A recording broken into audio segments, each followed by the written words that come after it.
Hey, what's up guys? My name is Anand and welcome back to my channel. In today's video, I'm going to be talking about how you can be a marketing engineer and utilize the latest AI, vibe coding plus, your marketing skills to become an AI engineer or marketing engineer. Essentially, what I'm going to show you is how I built, 140 to $200 per month SEO audit tool with simply, combining technical knowledge or marketing expertise and trying to solve business problems.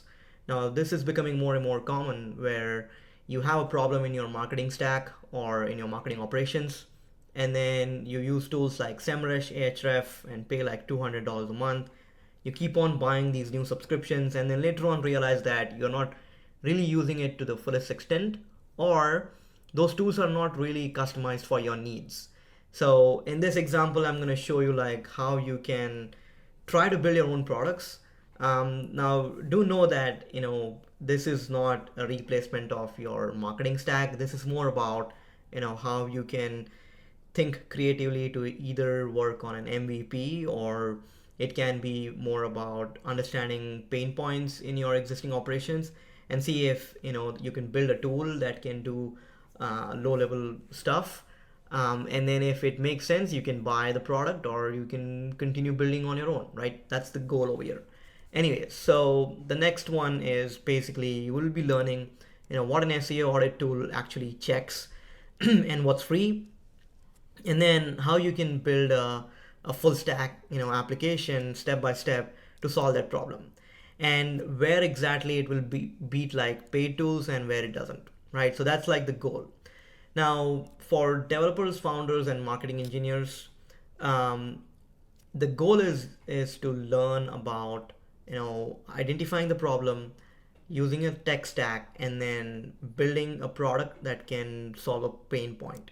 So what does a $140 per month actually buys, right?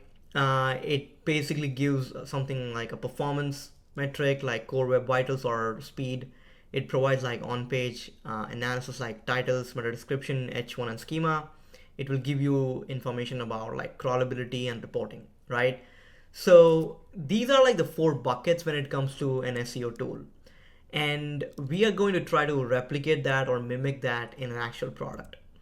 And essentially, when we try to replace something from a tech stack, it's effectively just the cost of an infrastructure, right? It's like the annual cost of like renting versus owning your own SEO audit tool. That's exactly what we are trying to do. And we're not going to replace those today, but for day-to-day technical health audits, we can actually build something of our own. So the way it works is you paste in your website URL or your brand URL, and then it will basically make a call to your Next.js API route. And then from there, you can break down the request into multiple chunks. So one of them will make an API call to like Google PageSpeed Insight, and it will give you like core web vital information. The other part will be, it will make an API call to fetch and parse the HTML for on-page and crawlability, right? Once you get all of that data, it will then pass on to a large language model to generate a scorecard report. And then finally, you can use a backend database to save, that report. So that's how exactly, we are going to like architect it. Now, typically in a vibe coding process, you're going to describe this problem, right? You're going to basically spec out what you need, then you're going to generate it, you're going to run it, you're going to make sure it's working and verify it, and then you can refine. Now this process is going to like continue, and you're going to refine it. And you can use tools like Codex or Cloud Code to do this. And that way you will get hands-on experience in terms of how this process will work. This is an example of the performance pillar, right? This is basically going to give you or it's going to make an API call to provide like page speed insight metric. And this is just a simple function call that you're doing, and all it takes is this particular code, right? Now Cloud Code is much more stronger and much more powerful, but essentially what I'm trying to show you is you write a piece of code that makes an API call, and you are going to get what you really wanted from a day-to-day perspective. So the question is, why would you rather pay $200 a month to a tool like Semrush? Um, I told you about the audit report. Basically, once you have collected all of that data, you can actually get something visual like this, right? It will give you like a performance score, on-page score, crawlability, and schema, right? This is a fantastic way, not just for you as a brand owner, but let's say you are an agency or someone else, or like a consultant or business owner who helps other businesses, right?